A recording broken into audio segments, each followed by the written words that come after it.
संवाद साधण्यासाठी आलेले आहेत प्रसिद्ध नेत्ररोगतज्ञ माननीय डॉक्टर रुचा कोठाडिया, त्यांच्या समवेत आलेले माननीय श्री वाले सर, आपल्या पालक शिशु संघाच्या उपाध्यक्षा माननीय सौ अनिता बिराजदार मॅडम, पर्यवेक्षिका माननीय सौ सुस्मिता तडकासे मॅडम, उपस्थित शिक्षक शिक्षकेतर वृंद, पालिका आणि प्रिय विद्यार्थी मित्रांनो, या कार्यक्रमामध्ये मी प्रशालेच्या वतीने आपल्या सर्वांचे मनपूर्वक स्वागत करते। मी प्रथम मान्यवरांना विनंती करते की त्यांनी दीप प्रज्वलित करावे।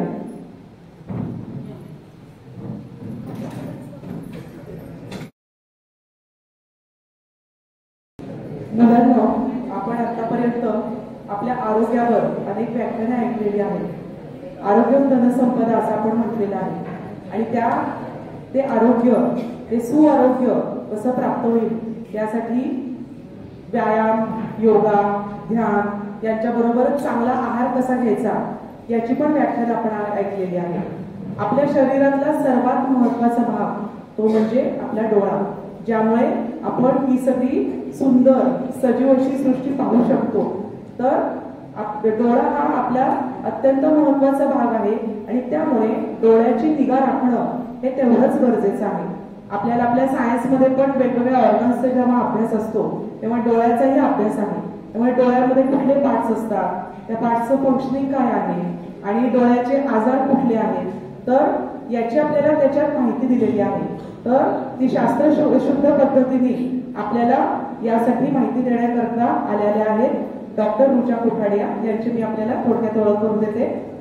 डॉक्टर रुचा कोठाडिया वर्धा येथील जवाहरलाल नेहरू मेडिकल कॉलेजमधून त्यांनी त्यांचं MBBS पूर्ण केलेलं आहे। Lions NAB I hospital Miraj येथून त्यांनी DOMS त्यांनी पूर्ण केलेलं आहे। HV Desai I hospital Pune येथून फेलोशिप इन ग्लॉकोमा त्यांनी प्राप्त केलेली आहे। त्या सध्या ऑप्थॅल्मॉलॉजिस्ट कन्सल्टंट ग्लॉकोमा स्पेशालिस्ट म्हणून कार्यरत आहेत। सिद्धेश्वर पेठ येथील कोठाडिया नर्सिंग होम मध्ये त्यांची सध्या OPD चालू असते। या मेडिकलच्या माध्यमातून अनेक सामाजिक जनजागृती अभियान देखील त्या राबवित आहेत। डोळे, त्यांची निगा, त्यांचे आजार आणि उपचार यावर त्या सर्वांनाच मार्गदर्शन करतात। त्या आज आपल्या समवेत आपल्या प्रशालेत उपस्थित आहेत। पालकांना आणि विद्यार्थ्यांना ते यासंबंधी आज आपल्याशी संवाद साधून आपल्याला मार्गदर्शन करणार आहेत। मी प्रशालेच्या वतीने त्यांचं मनपूर्वक स्वागत करते। मी पालक शिक्षक संघाच्या उपाध्यक्षा सौ अनिता बिराजदार यांना विनंती करते की त्यांनी आपल्या आजच्या प्रमुख वक्त्या माननीय सौ रुचा कोठाडिया मॅडम यांचा सत्कार करावा।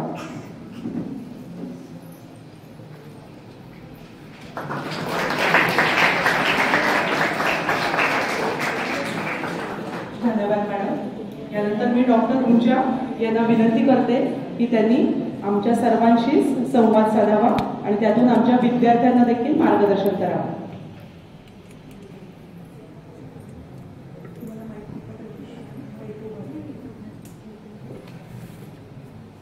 खूप आभार की मला तुम्ही इथे येऊन बोलायची संधी दिली। माझा जो विषय आहे तुमच्यासमोर प्रस्तुत करायची संधी दिली त्याच्यामुळे खूप आभार। आपला हा प्रोग्राम वुमन्स डे निमित्त स्पेशल म्हणजे असा ठेवलेला आहे। त्याच्यामुळे इथे सगळ्या उपस्थित महिलांचे खूप खूप कौतुक महिला दिनानिमित्त। एक 4 ओळी मी म्हणू इच्छिते महिला दिनानिमित्त। हजारो फूल हवे एक माळ बनवण्यासाठी, हजारो फूल हवे एक माळ बनवण्यासाठी, हजारो दीपक हवे एक आरतीचं ताट सजवण्यासाठी, हजारो थेंब हवे एक समुद्र बनवण्यासाठी, परंतु एक स्त्रीच पुरेशी आहे घराला घरपण देण्यासाठी। त्यामुळे सगळ्या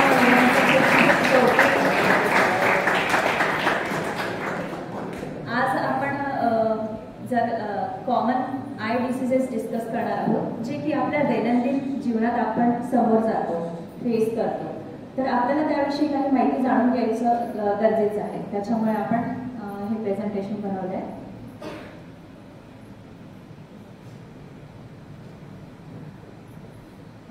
जसं मॅडमने सांगितलं, मी कार्यरत आहे। Myself doctor Rucha Kothadia, consultant ophthalmologist and glaucoma specialist working at Kothadia nursing home, जिल्हा परिषद।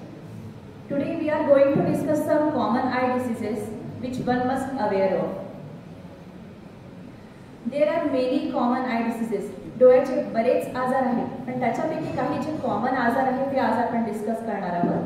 त्याच्यापैकी आहे रिफ्रॅक्टिव्ह एरर, ग्लॉकोमा ज्याला स्कार्स बिंदू म्हणतात, कॅटरॅक्ट मोतीबिंदू, diabetic retinopathy.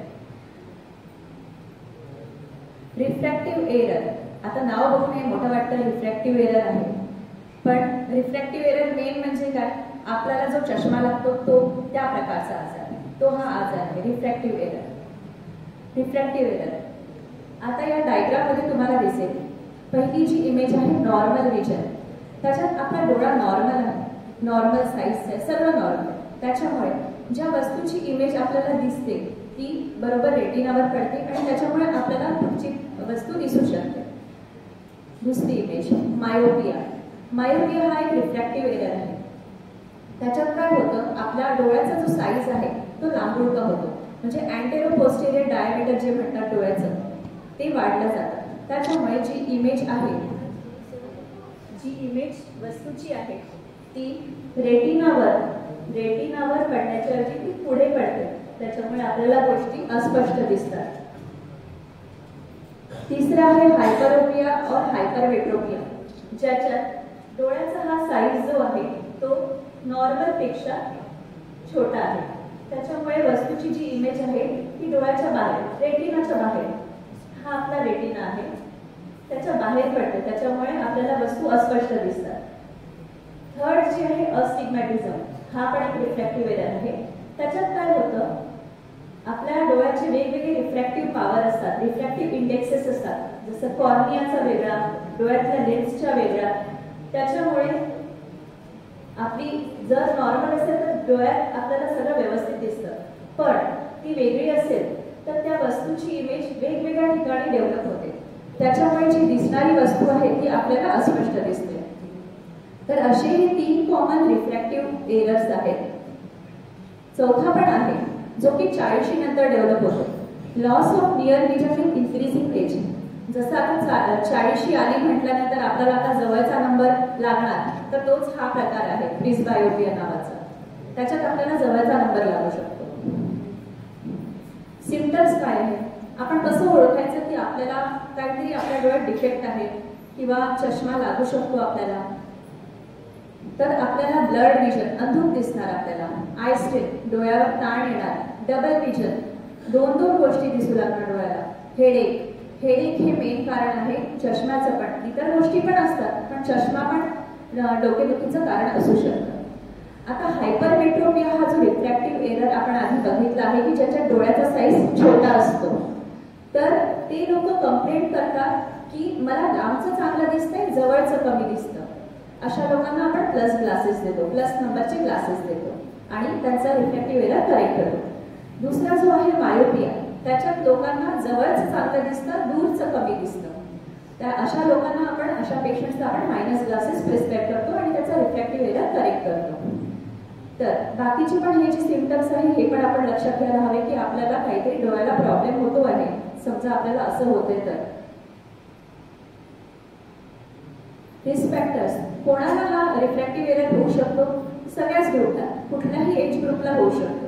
Age above 40 years, त्यांना त्यांची लेन्सची जी आहे ॲकोमोडेट करण्याची पॉवर, म्हणजे जवळचं बघायची पॉवर एज सोबत कमी होते, त्याच्यामुळे अशा लोकांना जवळचा नंबर लागू शकतो. Refractive error more common in females, कारण माणसांपेक्षा कम्पेअर केला तर स्त्रीचा जो डोळा आहे ॲज कम्पेअर टू दॅट छोटा असतो, त्याच्यामुळे त्यांना पण लवकर रिफ्रॅक्टिव्ह एरर येऊ शकतो. फॅमिली हिस्ट्री, जर घरी कोणाला आई वडिलांना, बहीण भावांना चष्मा असेल तर माझी रिक्वेस्ट आहे की सगळ्यांनी चष्म्याचा नंबर चेक करून घ्यायला पाहिजे, कारण हे हेरिडेटरी आहे, वडिलांना आई वडिलांना असेल तर मुलांना पण होऊ शकतो. बाकीचे risk factors, excessive near work, computer work, laptop, जास्त रीडिंग करणे, पॅरेंटल मायोपिया जसं काही मी सांगितलं की आई वडिलांना असेल तर, excessive use of TV mobile, मुलांसाठी आहे एक्सेसिव्ह यूज ऑफ टीव्ही आणि मोबाईल जे वापरणार त्यांना लवकर चष्म्याचा नंबर येऊ शकतो. त्याच्यामुळे आपण आपला वेळ जो आहे तो बाहेर जास्त घालवला पाहिजे, खेळण्यात घालवला पाहिजे, अभ्यासात थोडा घालवला पाहिजे, टीव्ही मोबाईलमध्ये थोडं कमी करायला पाहिजे. ट्रीटमेंट, याची ट्रीटमेंट आहे mainly glasses, contact lenses, low visual aids, ज्यांची नजर खूप कमी आहे त्यांना आपण लो व्हिज्युअल एड्स देतो, आणि last option refractive surgery. Surgery करून तो नंबर आपल्याला घालवता येतो. Complications of refractive error. आता आपल्याला असं वाटतं हा चष्म्याचा नंबर फक्त साधाच आहे. आपण टाळतो की आता नको बाबा चष्मा लावायला, सगळेजण मला हसतील, स्कूलमध्ये काहीतरी म्हणतील एवढा चष्मा घालून आलाय, तर तसं नको करायला, कारण याची कॉम्प्लिकेशन्स पण आहेत. आपण बघूया आता मायोपियाची कॉम्प्लिकेशन, ज्याच्यात जी लांबी आहे डोळ्याची जास्त असते, अशा लोकांना काय होऊ शकतं, ज्यांचा नंबर मायनसमध्ये जास्त असेल त्यांना काच निघण्याची शक्यता आहे. आपण बघूया पुढे काच निघू म्हणजे काय. रेटिना डिटॅचमेंट, डोळ्याचा पडदा सरकणे ज्याला म्हणतात ते पण होऊ शकतं. ऑप्टिक न्यूरोपॅथी, डोळ्याची नस कमजोर होते याच्यात. न्यूरोव्हॅस्क्युलायझेशन, डोळ्यात वेगवेगळ्या प्रकारच्या रक्तवाहिन्या ॲबनॉर्मल त्या निर्माण होतात. कॅटरॅक्ट, मोतीबिंदू, हे पण होऊ शकतं. हायपरमेट्रोपिया, ज्याच्यात डोळ्याची जी लांबी आहे ती कमी असते, त्याच्यात काय काय होऊ शकतं. क्रॉस आईज, तिराळेपणा आपण ज्याला म्हणतो ते होऊ शकतं.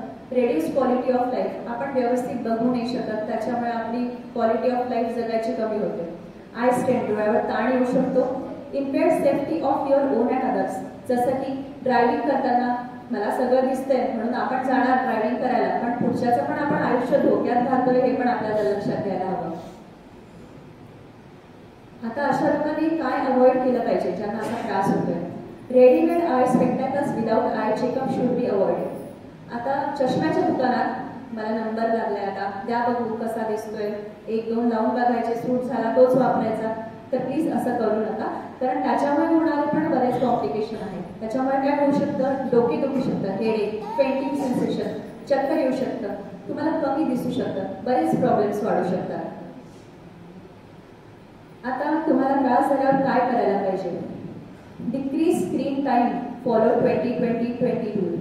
म्हणजे ज्यांचं लॅपटॉपवर जास्त काम आहे, कंटिन्युअस काम आहे, टीचर्सना पण आता कधी कधी लॅपटॉपचं काम असतं, त्याच्यामुळे प्रत्येक 20 मिनिटाला ब्रेक घ्यायला पाहिजे 20 सेकंदासाठी. 20 मिनिटानंतर 20 सेकंद 20 फूट दूर असलेल्या गोष्टीकडे आपल्याला बघायला पाहिजे. त्याच्यानंतर आपण थोडंसं ब्रेक घेऊन आपलं काम सुरू करू शकतो, म्हणजे थोडा डोळ्यावरचा ताण पण कमी होतो. अजून काय करायला पाहिजे. Patients, mainly patient should go for ophthalmologist if they have symptom of refractive error. जर असं काही अंधुक दिसणं, डोके दुखणं, असं काही प्रकार तुम्हाला लक्षात आला तर लगेचच ऑप्थॅल्मॉलॉजिस्टकडे जाऊन चेक करायला पाहिजे की खरंच आपल्याला चष्म्याचा नंबर आहे का की नाही, आणि त्याप्रमाणे आपल्याला पुढचं पाऊल उचलता येतं. Increase outdoor play of children, introduce them new games.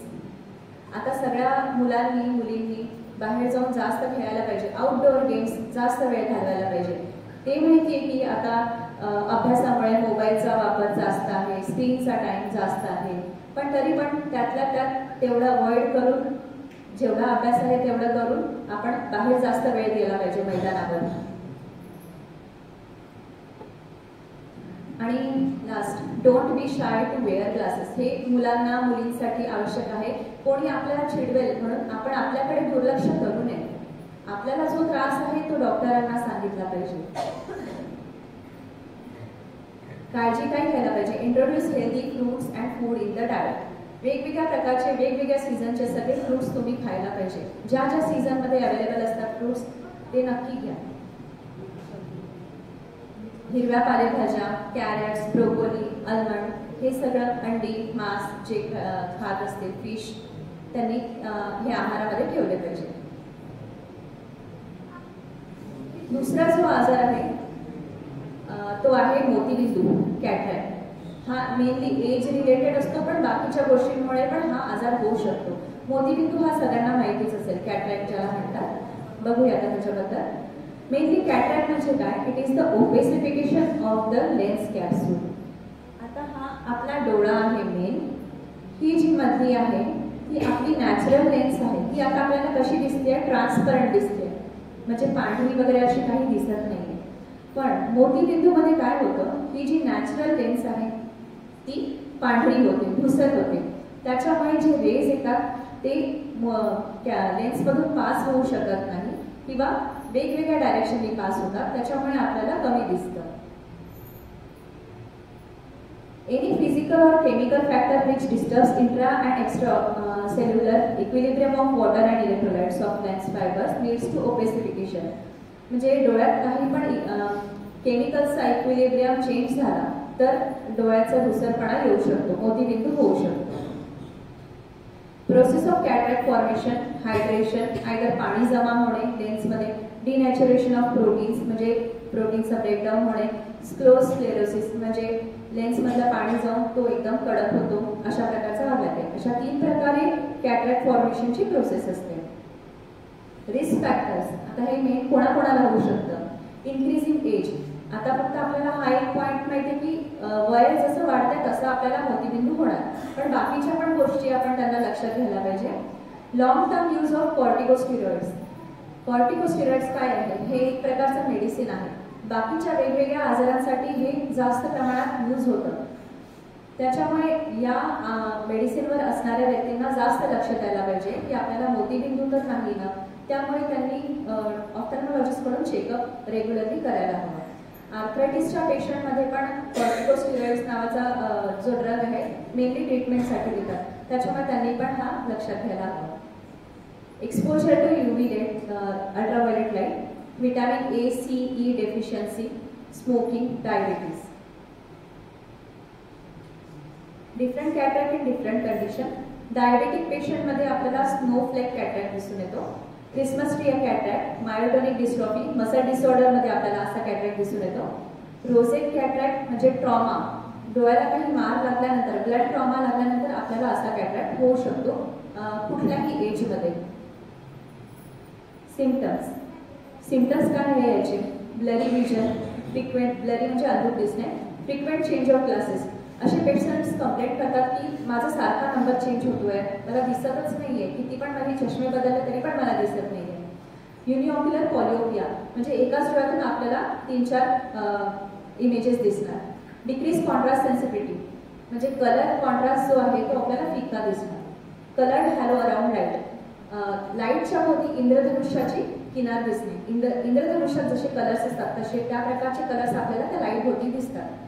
Glare, आता या डायग्राममध्ये ग्लेअर इमेजमध्ये ग्लेअर दाखवलाय म्हणजे लाईटच्या भोवती लाईट पसरलेला आहे व्हेकलच्या लाईट भोवती. Next is poor night vision. असे हे मोतीबिंदूचे सिम्पटम्स आहेत. कॉजेस, एज रिलेटेड तर आपल्याला सगळ्यांना माहिती आहे. Systemic diseases, diabetes, myotonic dystrophy, muscle disorders, बाकीच्या आजारांमुळे पण मोतीबिंदू होऊ शकतो. डर्मॅटॉलॉजिकल डिसीजेस, स्किनचे प्रॉब्लेम असलेल्यांना. बरं, एक सांगायचं मला, स्किनचे प्रॉब्लेम असलेले लोक जे आहेत ते कॉर्टिकोस्टिरॉइड नावाचे क्रीम त्यांना प्रिस्क्राईब केलं जातं. डॉक्टरांनी जेव्हा बंद करायला सांगितलं तेव्हा ते आपण क्रीम बंद करायला हवं, कारण जास्त प्रमाणात ते आपण यूज केलं तर आपल्याला मोतीबिंदू होऊ शकतो. त्याच्यामुळे रेग्युलर चेकअप डर्मॅटॉलॉजिकल पेशंट्सनी केलं पाहिजे. Physical factors, trauma, shock, radiation, infrared rays, जसं आता सोलापूरमध्ये प्रकार सुरू आहे डॉल्बीचा वगैरे, इन्फ्रारेड रेज, त्याच्यामुळे पण डोळ्याची नजर जाऊ शकते, मोतीबिंदू होऊ शकतं. टॉक्सिक एजंट्स, बाकीचे ड्रग्स आहेत कॉर्टिकोस्टिरॉइड, ऑमियोडोरन, क्लोरोप्रोमॅझिन, अँटीकोलिस्टेरॉइड्स, कॉपर. डेव्हलपमेंटल कॅटरॅक्ट, लहान मुलांमध्ये पण जन्मतः कॅटरॅक्ट होऊ शकतो. समजा होणार म्हणजे आईच्या मॅटर्नल माल न्यूट्रिशन म्हणजे आई अशक्त असेल जन्माच्या वेळी, बाळाच्या जन्माच्या वेळी तेव्हा, किंवा इन्फेक्शन असेल, हायपोकॅल्सिमिया, कॅल्शियम आईमध्ये कमी असेल तेव्हा. आता हे बघू कॉमन टाइप्स ऑफ कॅटरॅक्ट. हा न्यूक्लिअर कॅटरॅक्ट आहे. त्याचे वेगवेगळे प्रकारचे कॅटरॅक्ट आहे. काही कॅटरॅक्ट दिसून येतात, काही नाही दिसून येत. न्यूक्लिअर कॅटरॅक्ट, कॉर्टिकल कॅटरॅक्ट हा पेरिफेरीला असतो. ASC पुढच्या आवरणाला असतं कॅटरॅक्ट. PSC मागच्या आवरणाला कॅटरॅक्ट असतो. आता हे आपल्याला कॅटरॅक्ट दिसून येतात डोळ्याने की काहीतरी झालंय, डोळ्यात काहीतरी पांढरं आहे, पण आपल्याला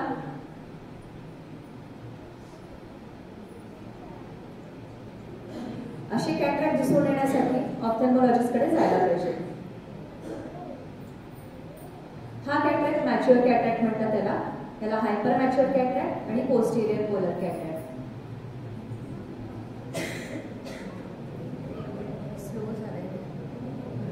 ट्रीटमेंट काय आहे? कॅटरॅक्टची एकच ट्रीटमेंट आहे की सर्जरी करून मोतीबिंदू काढायचा आणि त्याच्याऐवजी आपण लेन्स बसवू शकतो.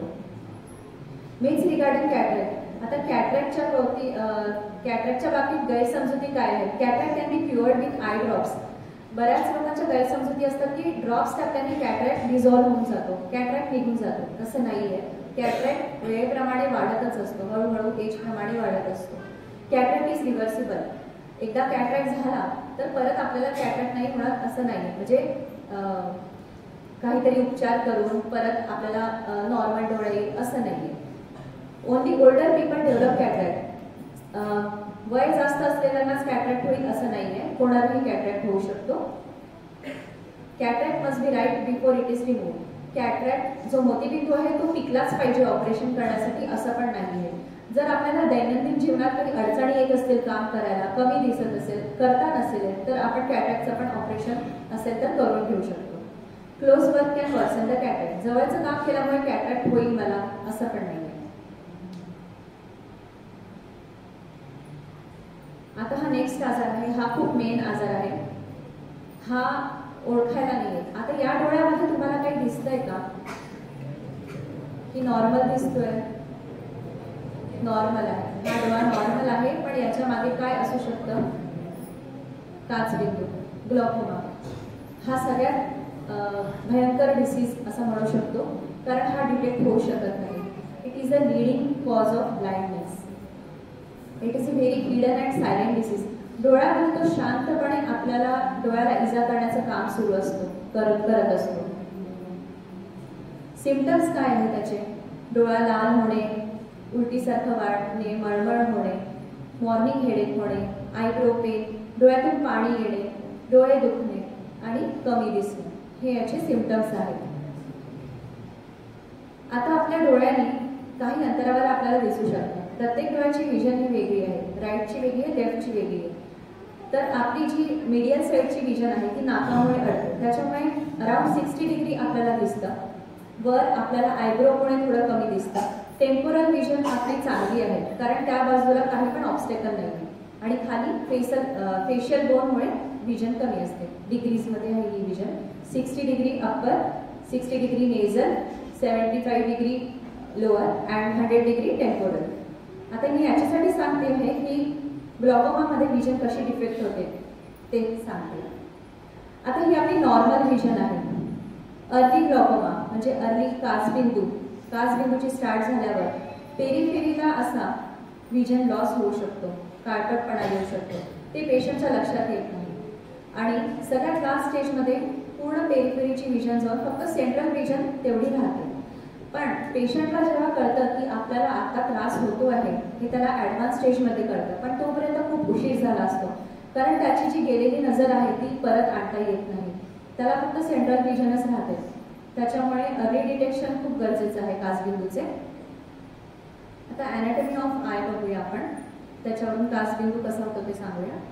पुढचा कॉर्निया आहे हा, ciliary body, iris, normal lens, posterior chamber of I हा, मागे रेटिना आणि कोरड, आणि ही जी मध्ये आहे ती ऑप्टिक नर्व. ठीक आहे. तर लेन्स आणि कॉर्नियाच्या मध्ये जी जागा आहे तिथे ॲक्वस फ्लुइड नावाचं द्रव्य असतं, आणि लेन्सच्या मागची जी बाजू आहे त्याच्यात विट्रस फ्लुइड नावाचं फ्लुइड असतं. आता आपण बघू काचबिंदू कसा होतो. What is optic nerve? Optic नर्वचं काय आहे महत्त्व? It is a bundle of nerve fibres. It transmit the visual information from retina to brain. तुम्हाला जे काही दिसतं ते रेटिनापासून ब्रेनपर्यंत पोहोचवण्याचं काम ऑप्टिक नर्व करते. ॲक्वस फ्लुइड किंवा ह्युमन जे काय आहे ते it is a fluid inside the anterior chamber of I. म्हणजे आपण हे बघितलं, अँटेरियर चेंबर म्हणजे हा लेन्स आणि कॉर्नियाच्या मधला, त्याच्यात ॲक्वस फ्लुइड असतं.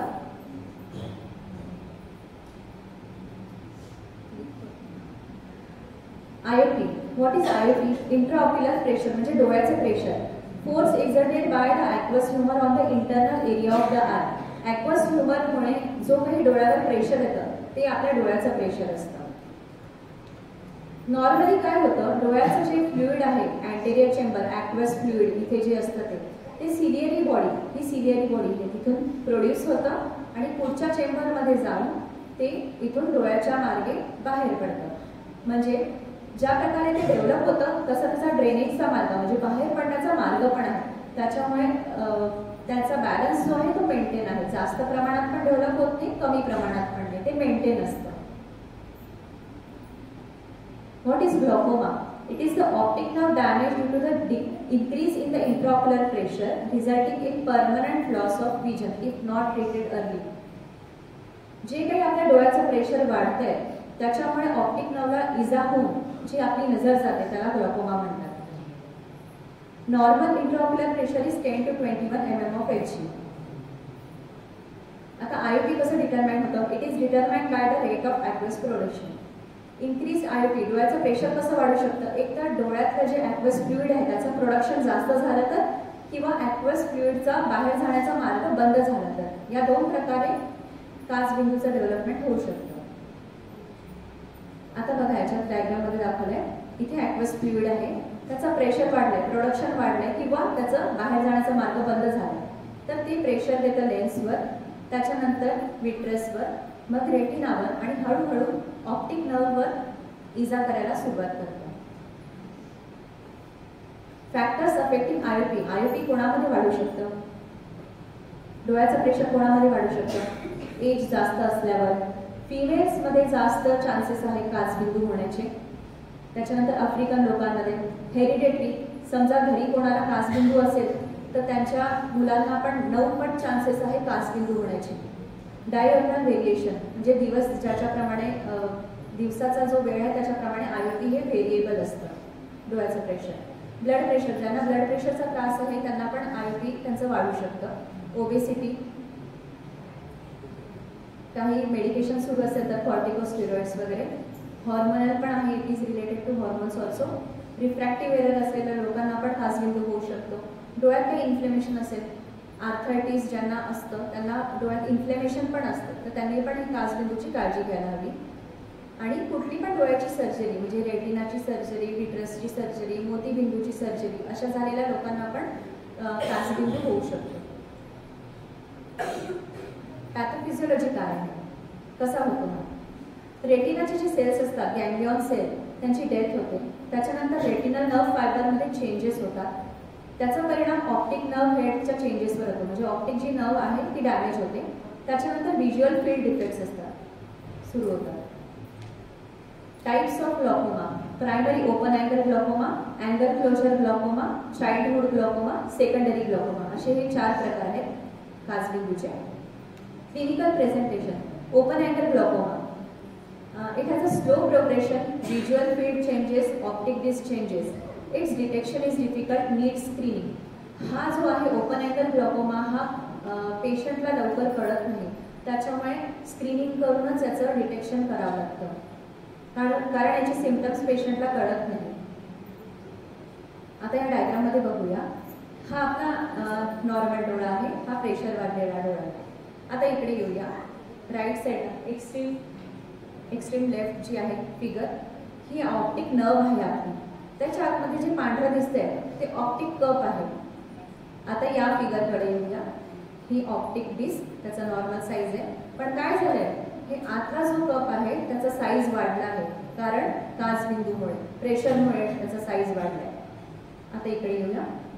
हा नॉर्मल आय. या डोळ्यात प्रेशर वाढल्यामुळे ही जी ऑप्टिक नर्व आहे त्याच्यावर प्रेशर दिले जात आहे, त्याच्यामुळे हा कप त्याचा मोठा झाला आहे. Visual field changes. आता व्हिज्युअल फील्ड ही आपली नजर आहे.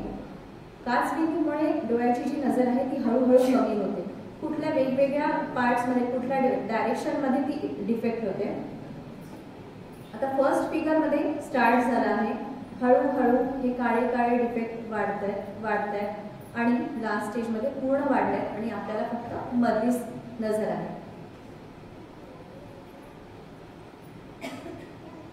दुसरं क्लिनिकल प्रेझेंटेशन आधी आपण बघितलं ओपन अँगल ग्लॉकोमा, जे की डिटेक्ट केल्याशिवाय आपल्याला पर्याय नाही आहे ऑफ्थॅल्मॉलॉजिस्टकडे जाऊन. दुसरं जे आहे क्लोज्ड अँगल ग्लॉकोमा, ते लगेच लक्षात येतं कारण पेशंटला त्यांनी त्रास होतो.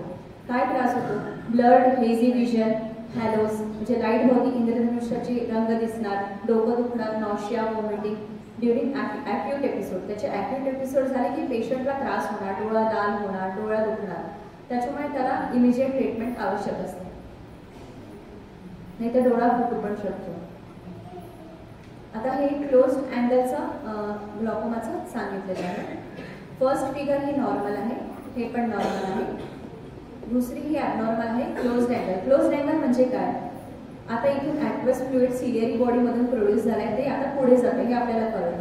पण आता त्याच्यात क्लोज्ड अँगलमध्ये बाहेर जाण्याचा मार्ग बंद झाला आहे. त्याच्यामुळे काय आहे, ॲक्वस जे प्रोड्यूस होत आहे ते प्रोड्यूस होत राहणार आणि त्याचं प्रेशर वाढणार डोळ्याचं. त्याच्यामुळे असं आपल्याला क्लोज्ड अँगलमध्ये असं पिक्चर दिसतं. डोळ्याला त्रास होतो, डोळा लाल होतो, डोळा दुखू लागतो. जे काही स्ट्रक्चर्स असतात ते पुढे येतात, डोळ्याच्या लेन्स पुढे येते, आयरिस पुढे येते आणि पेशंटला फार त्रास होतो. Who is at risk? Patient आता कुठले रिस्कला आहेत? People with family history of glaucoma. जसं की मी आधी सांगितलंय, समजा घरी कोणाला काचबिंदू असेल तर त्यांच्या मुलांना पण 9% चान्सेस असतात काचबिंदू होण्याचे. त्याच्यामुळे त्यांनी चेकअप करणं खूप गरजेचं आहे. People above the age of 50, 50 वर्ष ओलांडल्यानंतर कधी पण कोणाला काचबिंदू होऊ शकतो. Prolong use of topical and systemic steroids, diabetes असलेल्या पेशंटला पण होऊ शकतो. High blood pressure, myopia, trauma to eye, काही मार लागला असेल डोळ्याला, स्ट्रेस इंड्यूस पण काचबिंदू होऊ शकतो. त्याच्यामुळे स्ट्रेस महिलांनी कमी घेतला पाहिजे. आता मिथ्स आणि फॅक्ट्स बघूया. काय गैरसमजुती आहे ग्लॉकोमा काचबिंदूबद्दल?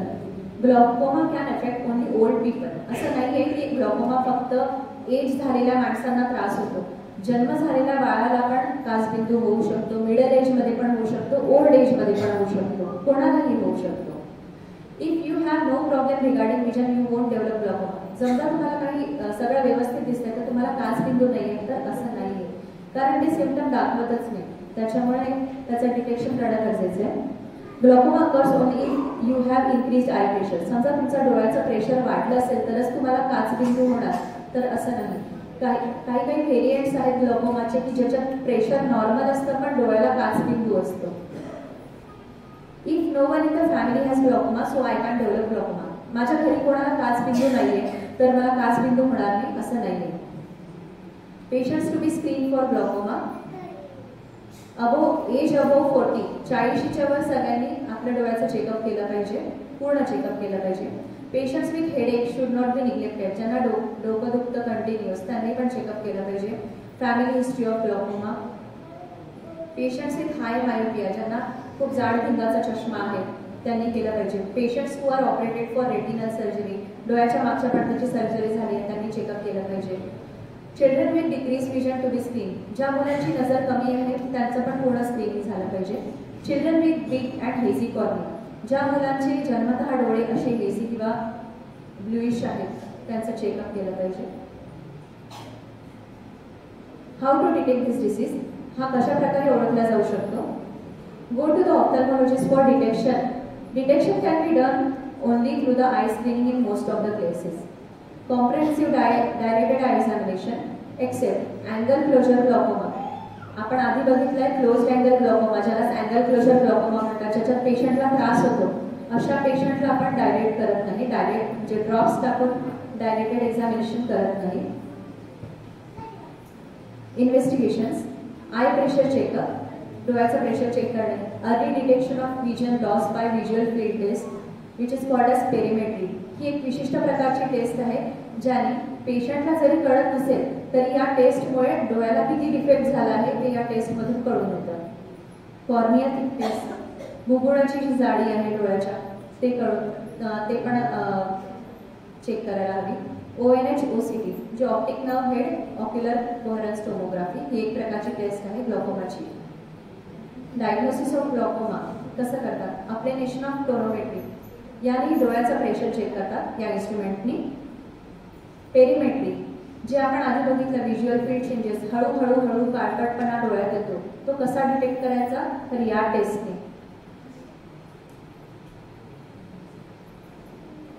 हे एक डिव्हाइस आहे पेरिमेट्रीचं. आधी खूप मोठं होतं ते, आता छोट्या याच्यात आलेलं आहे. आपला जसा व्हर्च्युअल 3D मूव्हीज वगैरे बघतो आपण व्हर्च्युअल कॅमेराने, तशासारखं आलेलं आहे. पेशंटला हे आपण घालून आपण हे टेस्ट करू शकतो. त्याला जे जे इन्स्ट्रक्शन देतात त्याच्याप्रमाणे त्याला फॉलो करावं लागतात. आणि हे त्याचं असं प्रिंटआउट आहे जेणेकरून आपल्याला जो हा काळा काळा दिसतोय तो डिफेक्ट आपल्याला डिटेक्ट करता येतो काचबिंदूचा.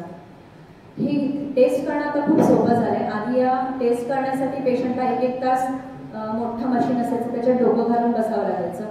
पण याच्यामुळे 10 मिनिटात आपण प्रत्येक डोळ्याची टेस्ट करू शकतो आणि ही इझी पण आहे. त्याच्यामुळे आपण अर्ली डिटेक्शन करू शकतो, अर्ली ट्रीटमेंट करू शकतो. गोनिओस्कोपी, काचबिंदू कुठल्या कुठल्या प्रकारचे ते बघण्यासाठी आपण हे लेन्सचा वापर करतो. फंडोस्कोपी, डोळ्याची जी नस डॅमेज झाली आहे ते करण्यासाठी आपल्याला ड्रॉप टाकून डोळ्यात बघावं लागतं. त्याला dilated eye examination, dilated fundus examination म्हणतात.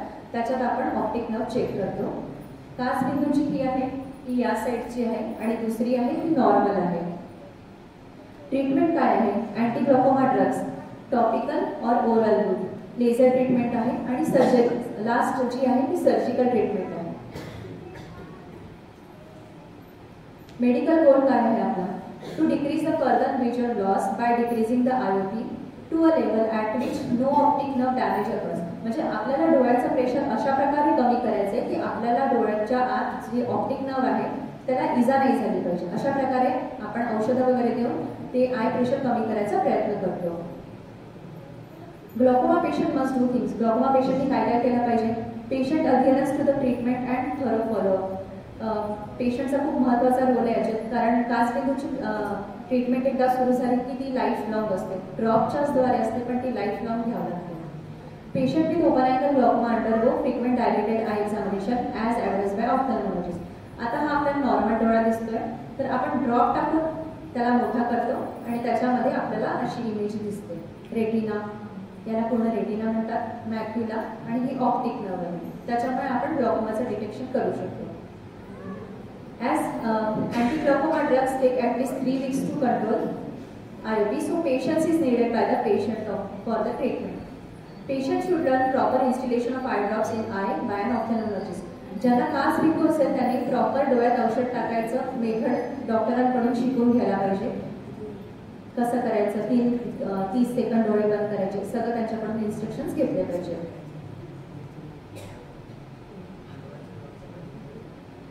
Control of glaucoma. Encourage your near and dear ones to get clearly dilated eye examination. Spread your information regarding glaucoma. When in doubt, get done your perimetry test. 40च्या above ज्यांना कोणाला असं वाटत असेल की आपल्याला काचबिंदू होऊ शकतो का, तर त्यांनी ही टेस्ट करायला काही हरकत नाही. म्हणजे ही टेस्ट करण्यात काही इजा पण नाही आहे, उलट ते टेन्शन फ्री होणार की माझं डोकं का दुखतंय, आपण सगळं चेक करून बघूया. Do not use self medication without doctors advice. आता ही आपल्याला फार सवय असते की फार्मसीमध्ये जायचं, डायरेक्ट औषध घ्यायचं. त्याच्यामुळे हे प्लीज करू नका, कारण त्याच्यामुळे पण काचबिंदू होऊ शकतो. डोळ्यात कुठल्या पण प्रकारचे ड्रॉप्स टाकल्यामुळे पण काचबिंदू होऊ शकतो. Wait to visit ophthalmologist immediately. आता तुम्ही माझ्याकडे कधी आला पाहिजे? जर डोळे लाल झाले, डोळे दुखू लागले, हेडेक, नॉशिया, डोळ्यातून पाणी येणे किंवा कमी दिसणे, अशा प्रकारचे तुम्हाला समजा सिम्पटम्स जाणवत असतील तर लगेचच तुम्ही डोळ्याच्या डॉक्टरांकडे एकदा दाखवायला पाहिजे. Do not let glaucoma darken your I. कारण एकदाची जी विजन गेली ती तुमची कधीही परत येऊ शकत नाही. त्याच्यामुळे प्लीज, म्हणजे हा एक सिरियस डिसीज आहे. घरी किंवा बाहेर कोणा रिलेटिव्हकडे असं माहिती असेल तुम्हाला की काचबिंदू आहे तर प्लीज त्यांना एनकरेज करा की तुम्ही तपासणी करून घ्या.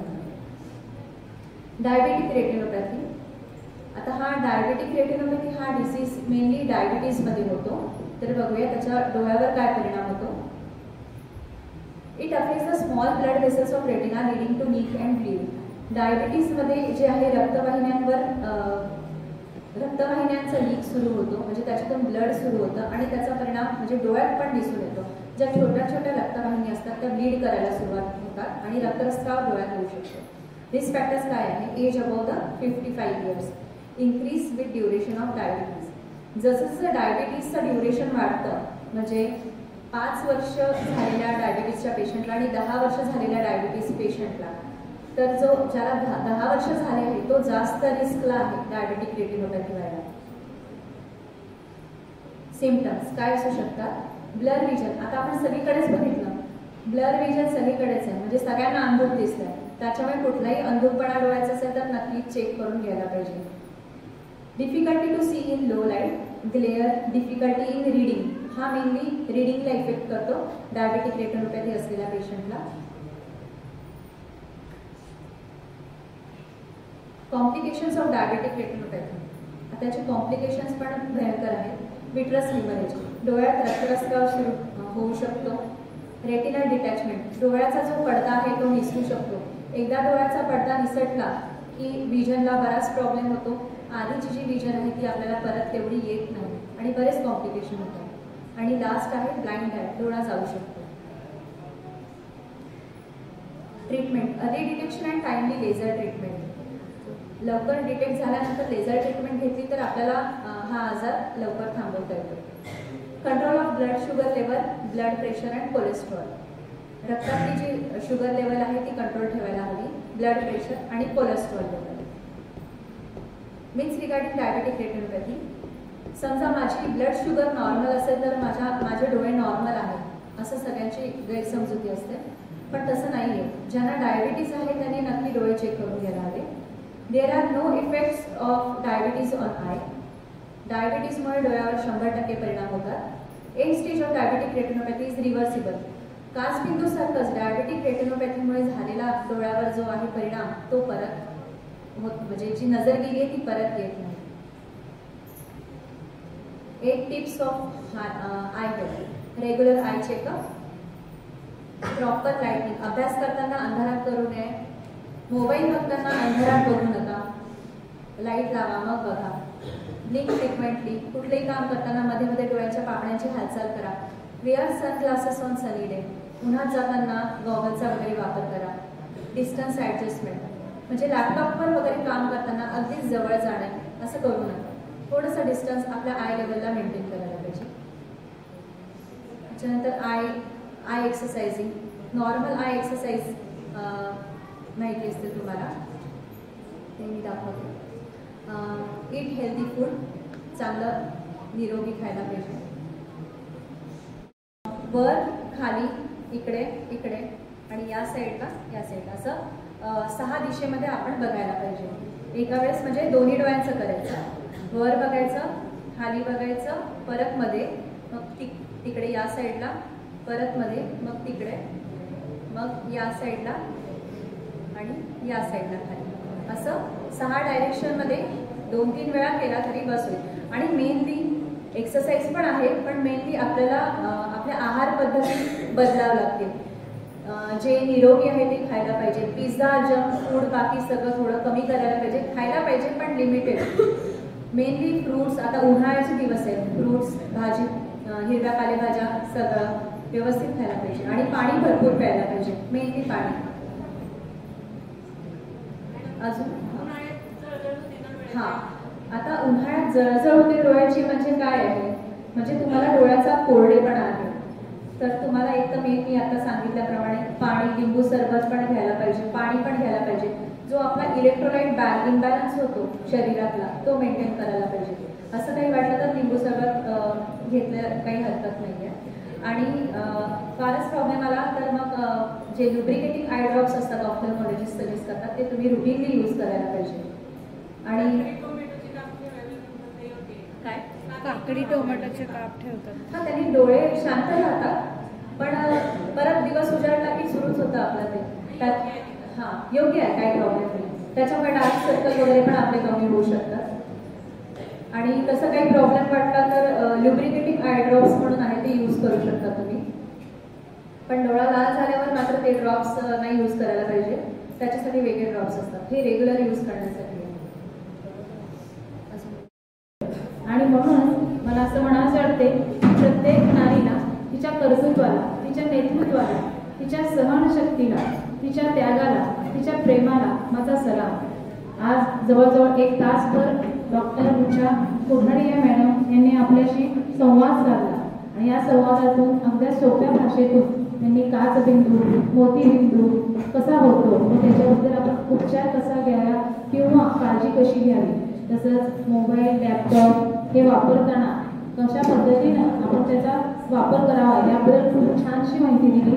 आणि त्याबरोबरच आपला आहार देखील त्याबरोबरच आपला आहार पण व्यवस्थित असावा याबद्दल त्यांनी खूप छानशी माहिती दिली आणि आपल्या महिला म्हणजे पालिकांना आणि तसंच आपल्या विद्यार्थ्यांना देखील हे व्याख्यान खूप महत्त्वाचं असं झाले मॅडम.